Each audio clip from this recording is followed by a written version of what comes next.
for discussion 7, I chose to explain the process of micturition. And micturition is the act of urination. There are 2 types, and the first is involuntary, and the second is voluntary. Involuntary micturition has 4 steps. The first step is this first part of the process is when the stretch receptors in the bladder transmit signals to the spinal cord. So this is that stretch receptor, and it's transmitting those to the pons or at the spinal cord once it is beginning to fill. Then signals return to the bladder that come from the sensory fibers, and they come down from here and from the pelvic nerves to the sacrospinal cord.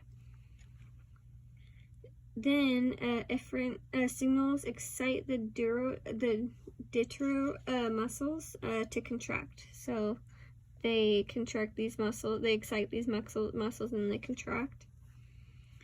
And lastly, this reflex then releases urine from the bladder, and so that causes the urine in the bladder to release. And that was involuntary. Voluntary control over urination is the center in the pons that receives signals through the stretch receptors. So they receive those receive those signals to the pons from the stretch receptors. And then it integrates information about the bladder and the tension with the information from different brain cells. So for scared, that would be an involuntary. So it'd be like the first 4. So it would have that same process because it'd be involuntary if we got scared. And the initial contraction of the diuretis raises pressure in the bladder. So this raises that pressure. Then it initially starts a process.